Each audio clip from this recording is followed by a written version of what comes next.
మీ ఎలాంటి వ్యాపార ప్రకటనలకైనా వెంటనే మా ఛానల్ సంప్రదించండి. శ్రీమాత్రే నమః. శ్రీ గురుభ్యో నమః. ద్వాదశ రాశుల వారికి ఆగస్టు నెలలో ఎలా ఉండబోతుంది, వారి యొక్క గ్రహ సంచారాన్ని బట్టి వారికి ఎలాంటి సంఘటనలు ఎదుర్కోబోతున్నారు, ఒకవేళ ఏ గ్రహాలు వక్రంలో ఉన్నాయి, ఏ గ్రహాలు ఉచ్చస్థితిలో ఉన్నాయి, ప్రత్యేకంగా ఆగస్టు నెలలో వచ్చేటువంటి గ్రహ సంచారాన్ని బట్టి బుధాదిత్య యోగం లాంటి యోగములు, అలాగే కాలసర్పదోషం ఉన్నటువంటి కాలంలో మనం ఉండడము, దీని వలన విశేషమైనటువంటి సత్ఫలితాలు పొందేవాళ్ళు ఉంటే విశేషమైనటువంటి ప్రతికూల పరిస్థితులు పొందేవారు మరికొందరున్నారు.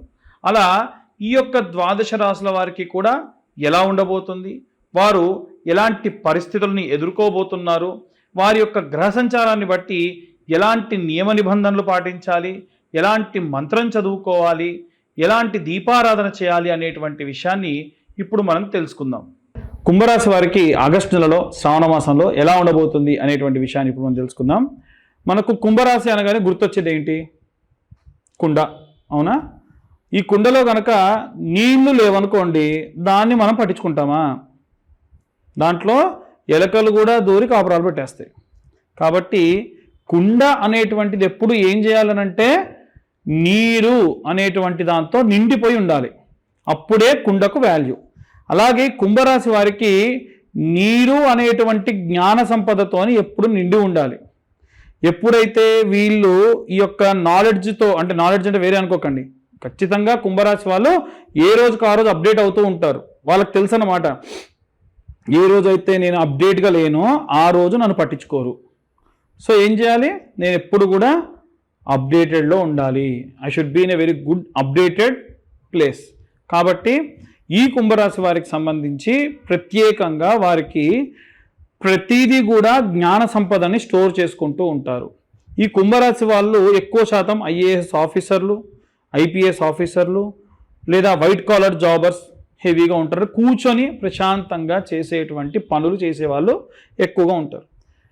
ఇక అంతకు మించి ఎలా ఉంటారు అని అంటే, కూర్చొని చేసేటువంటి వాళ్ళే కాకుండా ఇంకా ఎలా ఉంటారు? ఇదే కూర్చొని చేసేటువంటి వాళ్ళు కొంచెం తక్కువ స్థాయిలో ఉండేటువంటి, కొద్దిగా ఎలా అంటే ప్యూన్స్ కానీ ఆఫీస్ బాయ్స్ కానీ ఇలాంటి వాళ్ళు కూడా ఏంటంటే వాళ్ళ పని ఉన్నప్పుడే లేచి వెళ్ళాలి, లేదంటే ప్రశాంతంగా కూర్చోవాలి. సెక్యూరిటీ, పోలీస్, వీళ్ళందరూ కూడా.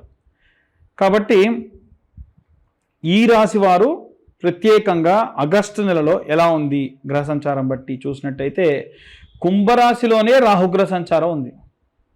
ఏమవుతుందంటే విపరీతమైన రాహు లక్షణాలు చెప్తే మీకు అర్థమవుతుంది ఈ నెలలో మీకు ఏమవుతుందని. విపరీతమైన మత్తు, అంటే అలవాటు ఉన్న వాళ్ళు మందు తాగడము లేదా సిగరెట్ స్మోక్ చేయడము, బాగా మత్తులో ఉండడము, పార్టీ కల్చర్లో ఎక్కువగా ఉండడం, లేదంటే మంచి వడలు లేదా మంచి పెరుగన్నం తిని మత్తుగా ఉంటారు. ఎటు తిరిగి వీళ్ళు మత్తులో శరీరానికి మత్తుగా ఉంటారు. ఒకటి. రెండవ స్థానంలో శని, అది కూడా ఎలా ఉన్నాడంటే చాలా అద్భుతంగా ఉన్నాడు. అయితే శని ద్వితీయ స్థానంలో ఉంటే సంపదలు, ఆస్తులు, అలాగే ఫైనాన్షియల్ స్టేటస్ చాలా అద్భుతంగా ఉంటుంది. అలాగే పంచమ స్థానంలో శుక్రుడు మరియు గురువు, ఇది మాత్రం కొంచెం ప్రాబ్లం. ఎందుకంటే ప్రేమించినటువంటి వారితో బ్రేకప్ అవ్వడం, ఏదన్నా ఎక్స్టర్నల్ అఫేర్స్, మ్యారేజ్ అయిన తర్వాత కూడా ఏమైనా అఫేర్స్ కనుక ఉంటే కనుక ఆ అఫేర్ బ్రేక్ అవ్వడం, మళ్ళీ వాళ్ళ దగ్గరికి వెళ్లకుండా ఉండడం, ఇలాంటివి జరిగే అవకాశం ఉంటుంది. ఎందుకంటే పంచమ స్థానంలో శుక్రుడు గురుగ్రహం యొక్క సంచారం వక్రంలో ఉన్నారు. ఆరవ స్థానం, షష్టమ స్థానం ఆరోగ్యం ఖరాబ్ అవుతుంది. ఎందుకంటే ఆరవ స్థానం ఆరోగ్యానికి సంబంధించి బుధుడు వక్రంలో ఉన్నాడు కాబట్టి కాస్త డబ్బు ఖర్చు అవుతుంది ఆరోగ్యపరంగా. కానీ సూర్యుడు ఉచ్చస్థితిలో ఉండడం వల్ల, బుధాదిత్య యోగం జరగడం వలన ఎక్స్పెక్ట్ చేసినంత మేరకు వీరికి ఆరోగ్యానికి సంబంధించి ఇబ్బందులు లేకుండా చాలా అద్భుతంగా ఉంటారు. సప్తమ స్థానంలో కేతు, ఈ రిలేషన్షిప్కి సంబంధించి మాత్రం ఈ టైం పీరియడ్ అనేది అంత సేఫ్గా లేదు, చాలా జాగ్రత్తగా ఉండాలి. అలాగే అష్టమ స్థానంలో కుజుడు ఉన్నాడు, అది కూడా వక్రంలో ఉన్నాడు. సో వారసత్వంగా వచ్చేటువంటి ఆస్తులు పంచుకునేటువంటి సమయంలో అంత శ్రేయస్కరంగా లేదు. వీలైనంత వరకు ఈ టైం పీరియడ్లో మీరు ఏమన్నా వారసత్వంగా వచ్చేటువంటి ఆస్తులు పంచుకోకుండా ఉండడమే మంచిది. ఇప్పుడు పంచుకుంటే చాలా తక్కువ వస్తాయి. అలాగే ఈ రాశి వారు ప్రత్యేకంగా వీరికి కూడా శని రాశ్యాధిపతి కాబట్టి, శని కర్మఫలదాత కాబట్టి వీలైనంత వరకు దాన ధర్మాలు చేయండి. ఎవరన్నా కాళ్ళకు చెప్పులు లేకుండా ఎండలో తిరుగుతుంటే చెప్పులు దానం చేయండి. ఈ వర్షాకాలంలో చలికి వణుకుతూ చాలామంది పడుకొని ఉంటారు కాబట్టి దుప్పట్లు కంబళ్ళు దానం చేయండి. కళ్ళు లేని పిల్లలు ఎవరైనా ఉంటే వాళ్ళకి బ్లైండ్ స్కూల్స్లో మంచి మధుర పదార్థాన్ని, అంటే మీ పుట్టినరోజు వచ్చింది, ఎవరెవరికో పార్టీకి డబ్బులు పెట్టే బదులు అక్కడ ఏమైనా సరే స్వీట్లు, కాస్త వారం అంతా వాళ్ళు స్టోర్ చేసుకొని తినేటువంటి ఏవైనా సరే ఉంటాయి కదా, మురుమురాలు, లేకుంటే ఈ చిరుతిండ్లు ఏమైనా ఉంటాయి కదండి, జంతికలు అలాంటివి వాళ్ళకు దానం చేయండి, చాలా మంచిది. ఇలా ఇంకా ప్రత్యేకంగా నువ్వుల నూనె, స్వచ్ఛమైన నువ్వుల నూనెతోని శనికి అభిషేకము, తైలాభిషేకము, తిలాభిషేకము. చాలామంది తైలాభిషేకం తిలాభిషేకం చేసేటప్పుడు అనుమానం ఏంటంటే ఎలా చేయాలి అని. సింపుల్ అండి. ఈ యొక్క తైలాభిషేకం చేసేటప్పుడు కాస్తంత నూనె, పైనుంచి నువ్వులు, నల్ల నువ్వులు, మళ్ళీ నూనె పోయాలి. ఇలా చేయడం వల్ల ఆ వేసినటువంటి నువ్వులన్నీ పైనుంచి కింది దాకా కారడము. దీనివలన ఏమవుతుంది, ఎందుకు ఈ నువ్వులు నూనె పోస్తారండి అంటే, ఆంజనేయ స్వామి శనేశ్వరుణ్ణి కాలుతో పట్టి తొక్కి లంక నుండి ఈ యొక్క భారతదేశం వరకు, కన్యాకుమారి వరకు ఈడ్చుకుంటూ వచ్చారు. శరీరం అంతా తూట్లు పడిపోతే నాకెవ్వరు అభిషేకం చేసినా, నాకెవరైనా సరే సింధూరార్చన చేసినా వారికి ఉన్నటువంటి శని దోషం పోతుంది. ఎందుకంటే నువ్వు నా పాదాల దగ్గరే ఉంటావు మిత్రమా. ఇద్దరు మంచి మిత్రులు రామకార్యానికి వెళ్ళేటప్పుడు వద్దురా బాబు పట్టుకోవద్దంటే వినకుండా పట్టిన కారణం వల్ల లంక నుండి భారతదేశం వరకు ఈడ్చుకొచ్చాడు. కాబట్టి ఆంజనేయ స్వామికి ఏవైనా మీరు ఒకవేళ సింధూరార్చన చేయించినా శని దోషం పోతుంది. ఆంజనేయ స్వామికి అభిషేకం చేయించినప్పుడు దాంట్లో పాలు, పెరుగు, తేనె, నెయ్యి, చక్కెర వేస్తారు కాబట్టి శని దోషం పోతుంది. ఆంజనేయ స్వామికి సింధూరార్చన చేయించినా, ఆంజనేయ స్వామికి వడమాల చేయించినా మీకు ఉన్నటువంటి జాతకరీత్యా ఉన్నటువంటి శని దోషములు పోతాయి.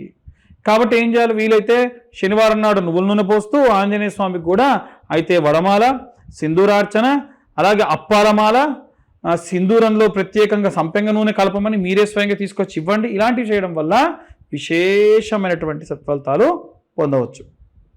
ఇక ఒరిజినల్ నువ్వుల నూనెతోనే దయచేసి ఇవన్నీ వాడండి. ఈ ఒరిజినల్ నువ్వుల నూనె మనకి అంబటి సుబ్బన్న, ఇవి నేనేమి బ్రాండ్స్కి ఏమి ప్రమోట్ చేయట్లేదు, నేను వాడి ఒరిజినల్గా ఉన్నాయి కాబట్టి చెప్తున్నాను. అంతకు ముందు కూడా చెప్పాను. అంబటి సుబ్బన్న అనేటువంటి వాళ్ళు పాపం వాళ్ళ కార్ఖానాలో ఒరిజినల్గా పండించినటువంటి నువ్వుల పంట నుంచి వాళ్ళ నువ్వులు ఎక్స్ట్రాక్ట్ చేస్తూ ఉన్నారు, నువ్వుల నూనెని. ఈ ఇదయం అనేటువంటి వాళ్ళు కూడా పాపం అనాథ పిల్లలకు వచ్చిన ప్రాఫిట్లు అనాథ పిల్లలకు కూడా ఇస్తున్నారు. సూర్య గారికి సంబంధించినటువంటిది అనమాట ఈ యొక్క ఇదయం అనేటువంటి నువ్వుల నూనె కంపెనీ కూడా. కాబట్టి అవి వాడండి. దానివల్ల ప్రత్యేకంగా పరోక్షంగా మీరు కొంత సహాయం చేసిన వాళ్ళు కూడా అవుతారు. ఇది ఈ రెమెడీస్ చేయడం వల్ల ఈ రాశి వారికి ప్రత్యేకమైనటువంటి సత్ఫలితాలు పొందవచ్చు. మనం ఇప్పటి వరకు చెప్పినటువంటి విషయములన్నీ కూడా ఖచ్చితంగా గోచార రీత్యా చెప్పినటువంటి విషయములు మాత్రమే. ఒకవేళ నిజంగా మీ జాతక రీత్యా ఎలాంటి దోషములు ఉన్నాయి, దాని వలన ఎలాంటి రెమెడీస్ తీసుకోవాలి అనేటువంటి విషయాన్ని తెలుసుకోవాలి అని అంటే మీ పేరు, మీ date of birth, time, place కింద ఉన్న నెంబర్కి వాట్సాప్ చేయండి. పూర్తిగా మీ జాతకం విశ్లేషణతో 60 నుండి 70 పేజీల్లో జాతకం మీ దాకా అందించడం జరుగుతుంది ఒక పీడిఎఫ్ ఫైల్ రూపంలో. దీనికి కాను 2025 రూపాయలు ఛార్జ్ చేయడం జరుగుతుంది. కానీ ఎవరైతే ఈ నెలలో ఆగస్టు నెలలో జాతకం చెప్పించుకుంటారో వారితోని జాతకం పంపించడంతో పాటు జాతకం గురించి మాట్లాడడంతో పాటు ఈ యొక్క జ్వాలాముఖి మాల ఫ్రీగా ఇస్తున్నాం. ఇది కేవలం మన ఛానల్ సబ్స్క్రైబర్స్కి మాత్రమే. కాబట్టి ఎవరైనా సరే మీ పేరు, date of birth, time, place ఉన్న వాళ్ళు ఎవరైనా ఉంటే వారు కింద ఉన్న నెంబర్కి మీ యొక్క అపాయింట్మెంట్ ఫిక్స్ చేసుకొని ఖచ్చితంగా జాతకం రాయడానికి మాకు పట్టేటువంటి సమయం ఒక్కళ్ళ దానికి 3 నుంచి 4 గంటలు. ఇప్పటికే ఎవరో ఒకరు వచ్చి ఉంటారు కాబట్టి వాళ్ళది రాస్తూ ఉంటాం, కాబట్టి వాళ్ళ గురించి మేము మ్యాటర్ అంతా సేకరించి పెట్టి ఉంటాం, కాబట్టి మీ దాకా వచ్చేసరికి 2 రోజులు పట్టొచ్చు. కాబట్టి వీలైనంత వరకు కొంచెం ఆ టైంని కూడా కొంచెం పేషెన్స్తోని వెయిట్ చేయండి. అలా ఎవరైతే ఈ యొక్క పేరు, date of birth, time, place పంపించి 2025 రూపాయలు చెల్లిస్తారో వారికి జ్వాలాముఖి మాల కూడా ఫ్రీగా ఇవ్వడం జరుగుతుంది. అలాగే ఇప్పుడు మేము చెప్పినటువంటి ఈ వీడియో కనుక ఇన్ఫర్మేటివ్గా ఉంటే వీలైనంత వరకు కూడా సబ్స్క్రైబ్ చేసే ప్రయత్నం చేయండి, లైక్ చేయండి, ఇంకొంతమందికి మీరు ఈ వీడియోని షేర్ చేయండి. మీరు కనుక సబ్స్క్రైబ్ చేస్తే ఇలాంటి ఇంకా ఎన్నో వీడియోలు మీ దాకా తీసుకొచ్చే ప్రయత్నం కూడా చేస్తాము. సర్వే జనా సుఖినో భవంతు. స్వస్తి.